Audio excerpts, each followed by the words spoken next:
ഈ ഒരു സെയിം വീക്കെൻഡിൽ തന്നെ CR7 പെനാൾട്ടി മിസ്സാക്കുന്നതും ഒരു ഡിസാസ്റ്റർ എന്ന് പറയുന്ന പെർഫോമൻസ് കാഴ്ചവെച്ചതും അതേപോലെ മെസ്സി ആളുടെ 70th ഫ്രീ കിക്ക് എന്തോ അടിച്ച് ഇന്റർ മിയാമിനെ ജയിപ്പിച്ചതും ആ ഒരു മാസ്റ്റർ ക്ലാസ് പെർഫോമൻസും ഞാൻ കണ്ടു കേട്ടോ. ഫസ്റ്റ് അൽ നസർ ഉള്ളത് പറയാലോ, പണി കിട്ടിയെന്ന് ഞാൻ വിചാരിച്ചതാ. കാരണം ഇറ്റങ്ങൾ കഷ്ടപ്പെട്ടിട്ടാണ് അൽ ഹിലാലിനുണ്ടായിരുന്ന ആ ഒരു 7 പോയിന്റ് ലീഡൊക്കെ മറികടന്നിട്ട് പിന്നെയും ഒന്നാം സ്ഥാനത്തേക്ക് എത്തിയത്. അൽ ഹിലാലിന് പുറമെ അൽ അഹ്ലിയും പിന്നാലെ വരുന്ന ഈ ഒരു സിറ്റുവേഷനിൽ അൽ നാസർ പോയിന്റ് ഡ്രോപ്പ് ചെയ്ത് കഴിഞ്ഞാൽ മുട്ടൻ പണി കിട്ടുന്നുള്ള കാര്യത്തിൽ ഒരു സംശയവുമില്ല. ആൻഡ് അങ്ങനെ ഒരു മാച്ച് വേഴ്സസ് അൽ ഫൈഹ അൽ നാസറിന് അനുകൂലമായിട്ടൊരു പെനാൾട്ടി കിട്ടി. ആൻഡ് CR7 അത് മിസ്സാക്കി. ആ മറ്റോടുത്ത റണ്ണപ്പിൽ പെനാൾട്ടി എടുക്കരുതെന്ന് ഇയാളോട് കുറെ പറഞ്ഞതാ. എടാ, ഇതിന് മുന്നത്തെ മാച്ചിൽ വരെ മര്യാദക്ക് പെനാൾട്ടി അടിച്ചു പോയ ആളാണ്. ഒരാവശ്യമില്ലാതെ മെയിൻ ആവാൻ നിന്ന് പറഞ്ഞിട്ട് കാര്യമില്ല. പ്രശ്നം എന്താന്ന് വെച്ചാൽ അൽ നാസറിന് പിന്നെ ഗോൾ അടിക്കാൻ കഴിഞ്ഞില്ല എന്ന് മാത്രമല്ല, 45-ാം മിനിറ്റിലൊക്കെ ആയിട്ട് അൽ ഫൈഹ ഒരു ഗോൾ അടിച്ചു, അൽ അംറിന്റെ ഓൺ ഗോൾ. പിന്നെ ആകെ ടെൻഷനായി. CR7 മര്യാദക്ക് കളിക്കാൻ കഴിയണില്ല. ആ ഒരു പെനാൾട്ടി മിസ്സായതിന്റെ പ്രശ്നം, ഒരു ഗോൾ അടിച്ചതിന്റെ പ്രശ്നം, അൽ നാസറും മര്യാദക്ക് കളിക്കണില്ല. അവസാനം 72-ാം മിനിറ്റ് വരെ വെയിറ്റ് ചെയ്യേണ്ടി വന്നു അൽ നാസറിന് ആ ഒരു ഇക്വലൈസിങ് ഗോൾ കണ്ടെത്താൻ. എങ്ങാനും അൽ നാസർ പോയിന്റ്സ് ഡ്രോപ്പ് ചെയ്തിനെങ്കിൽ CR7 പെനാൾട്ടി മിസ്സാക്കിയതുകൊണ്ട് അൽ നാസറിന് കപ്പ് പോയി എന്നുള്ള ആ ഒരു സംഭവം നമ്മൾ കാണേണ്ടി വന്നേനെ. പക്ഷേ മാനെ സ്കോർ ചെയ്തു. അതിനുശേഷം ഫെലിക്സിന്റെ ഷോട്ട് പോസ്റ്റിൽ തട്ടി കീപ്പർ മേലെ തട്ടി ഉള്ളിലേക്ക് കയറി 2-1.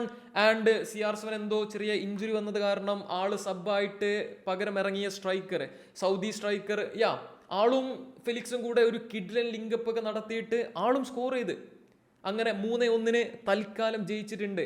And kudos to the team. കാരണം അവർ മാക്സിമം എഫേർട്ട് ഇട്ടാണ് ട്രൈ ചെയ്തു. ഞങ്ങൾ ട്രൈ ചെയ്തടാ, അങ്ങനെയാണ് അവർ ജയിച്ചത്. എന്തായാലും ആ ഒരു ഒന്നാം സ്ഥാനം ഇപ്പോൾ ഇതുവരെ സേഫ് ആയിട്ടുണ്ട്. CR7 പെർഫോമൻസ് നേരത്തെ പറഞ്ഞ പോലെ തന്നെ വെരി ബാഡ്. ഓക്കെ, പെനാൾട്ടി മിസ്സാക്കിയതുകൊണ്ടല്ല, I don't care about that. പക്ഷേ പാസിംഗ് ആയാലും ഫസ്റ്റ് ടച്ച് ആയാലും മൊത്തത്തിൽ എന്തോ ഒരു മെന ഉണ്ടായിരുന്നില്ല. ആൻഡ് ആൾക്ക് ചെറിയ ഇഞ്ചുറിയും കാര്യങ്ങളൊക്കെ ഉണ്ടെന്നൊക്കെയാണ് ഇപ്പോൾ പറയുന്നത്. ഇനി MLS, Messi and Inter Miami അവർ സീസണിലെ ഫസ്റ്റ് മാച്ചിൽ തോറ്റു എന്നറിഞ്ഞപ്പോൾ തന്നെ ഞാൻ നിങ്ങളോട് പറഞ്ഞു, അത് കണ്ട് എൻജോയ് ചെയ്യാനും ആനന്ദിക്കാനൊന്നും നിൽക്കേണ്ട ഒരു കാര്യമില്ല. കാരണം എനിക്കറിയാം അത് സ്ക്രിപ്റ്റിന്റെ ഒരു പാർട്ടാണ്. ആരൊക്കെ ഇന്റർ മിയാമിനെ കളിയാക്കും, ട്രോളും, ആരൊക്കെ ഇന്റർ മിയാമിനെ കുറ്റം പറയുന്നുള്ള കാര്യമൊക്കെ അറിയാൻ വേണ്ടിയിട്ട് ഓരിടുന്ന ഒരു ഐഡിയ ആണ്, ഒരു സ്കീമാണത്. എന്തായാലും സെക്കൻഡ് മാച്ച് വേഴ്സസ് ഒർലാൻഡോ 2 ഗോളിന് അടി പോയതിനു ശേഷം ഇവര് 4 അടിച്ചിട്ടൊക്കെ ജയിച്ചത്. ടോട്ടൽ 6 ഗോളുകൾ പിറന്ന ഈ ഒരു മാച്ചിലെ ഓരോ ഗോളും ഒന്നിനൊന്ന് മെച്ചം. അങ്ങനെ എന്താ പറയാ, കാണാൻ മെനുള്ള ഒരു MLS മാച്ച്. പിന്നെ ഞാൻ പറയണ്ടല്ലോ, MLS-ന്റെ ബ്രോഡ്കാസ്റ്റിംഗ് ഒക്കെ കാണുമ്പോഴാണ് എന്താ പറയാ, ഒരു ഡിഫറെന്റ് സ്റ്റൈലാട്ടോ. നമ്മൾ ബാക്കിയുള്ള ടോപ്പ് 5 ലീഗിൽ കാണുന്ന പോലത്തെ ഒരു ബ്രോഡ്കാസ്റ്റിംഗ് അല്ല, പക്ഷെ കാണാൻ ഒരു രസമുള്ള ടൈപ്പ് സാധനം.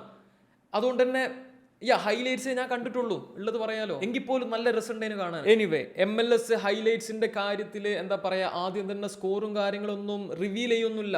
അതുകൊണ്ട് തന്നെ 22-ാം മിനിറ്റിൽ ഇന്റർ മിയാമി 2 ഗോളിന് അടി പോയതൊക്കെ കണ്ടപ്പോൾ ഞാൻ സെലിബ്രേറ്റ് ചെയ്തിട്ടില്ല. ഓക്കെ, എനിക്കറിയാം എന്തോ സംഭവം വരാണ്ടെന്ന് എനിക്കറിയാം. കാരണം തംബ്നെയിലിൽ മെസ്സി ഉണ്ടേനോ. അപ്പൊ ഞാൻ ഇങ്ങനെ വെയിറ്റ് ചെയ്തു. നോക്കുമ്പോ ഉണ്ട് എടാ, ഫസ്റ്റത്തെ ഇന്റർ മിയാമിന്റെ കംബാക്കിന് തിരികൊളുത്തി ആ ഒരു ഗോൾ അടിച്ച ചെങ്ങായി ബോക്സിന്റെ പുറത്തുനിന്ന് ഒരു കിഡിലൻ ഷോട്ട് ആൻഡ് എ ഗോൾ. അത് കഴിഞ്ഞിട്ടുള്ള, അതായത് ഇന്റർ മിയാമിന്റെ സെക്കൻഡ് ഗോൾ, ആ ഒരു ഗോൾ കണ്ടതുകൊണ്ട് മാത്രാട്ടോ ഞാൻ ഇങ്ങനെ ഒരു സെപ്പറേറ്റ് വീഡിയോ ഒക്കെ ചെയ്യേണ്ടത്. Hats off. എന്താ പറയാ, എന്തൊക്കെ നല്ലത് പറയണോ അതൊക്കെ നിങ്ങൾ പറഞ്ഞോളി. കാരണം 10-25 ഒർലാൻഡോന്റെ പ്ലേയേഴ്സ് ആ ബോക്സിലുണ്ട്. ഇന്റർ മിയാമി എങ്ങനെയൊക്കെ പാസ് ചെയ്ത് മൂവ്മെന്റ് ക്രിയേറ്റ് ചെയ്ത് ഒരു സ്പേസ് ഉണ്ടാക്കാൻ നോക്കുക ഷൂട്ട് ചെയ്യാൻ. അതിനിടയിൽ മെസ്സി അവിടെ തട്ടിത്തടഞ്ഞെന്തോ വീണു. പക്ഷെ ആൾ അവിടെ ഫൗളിന് വേണ്ടി കിടന്നുരുളാതെ എണീറ്റ് വന്നതുകൊണ്ട് എന്തായി, അടുത്ത ഇന്റർചേഞ്ചിൽ ബോൾ മെസ്സിന്റെ മുന്നിക്ക് വന്നു. മെസ്സി എടുത്തു, അടിച്ചു, ഗോളായി. ആ സിറ്റുവേഷനിൽ മെസ്സി അവിടെ കിടന്നിനെങ്കിൽ മേ ബി ഒരു ഫൗൾ കിട്ടാനുള്ള ചാൻസ് ഉണ്ട്, ബിക്കോസ് ഇറ്റ്സ് എ ഫൗൾ. ആ ഒരു പൊസിഷനിൽ മെസ്സിന്റെ ഒരു കൺസിസ്റ്റൻസി വെച്ചിട്ട് ഫ്രീ കിക്കിൽ തന്നെ ആള് ചിലപ്പോൾ ഗോൾ അടിച്ചിട്ടുണ്ടാവും കേട്ടോ. ഇനി അവിടെ ഗോൾ അടിച്ചില്ലെങ്കിൽ ടീമിന്റെ 4th ഗോൾ മെസ്സിനെ തന്നെ ഫൗൾ ചെയ്തിന് ഒരു ഫ്രീ കിക്ക് കിട്ടി, ആള് സ്കോർ ചെയ്ത്. വലിയ അത്ഭുതമൊന്നും ഇല്ലപ്പോ അത് കേട്ടോ. ആളുടെ 70ാമത്തെ എന്തോ ഫ്രീ കിക്കാണ് അത്രേ. അതിനിടയിൽ ഒർലാൻഡോ സിറ്റിക്കും കുറെ ചാൻസസ് ഒക്കെ കിട്ടിയിട്ടുണ്ടായിരുന്നു. ഇന്റർ മിയാമിയുടെ കീപ്പറും ഡിഫൻസും എല്ലാവരും കൂടെ ഒക്കെ ചേർന്നിട്ട് അതിനെ ഡിഫെൻഡ് ചെയ്തു. എനിവേ, ഇന്റർ മിയാമി ജയിച്ചു. മെസ്സിയുടെ വക another master class. Safe to say Messi is back and ready for the World Cup. അത്രക്കുള്ളൂ. ബൈ.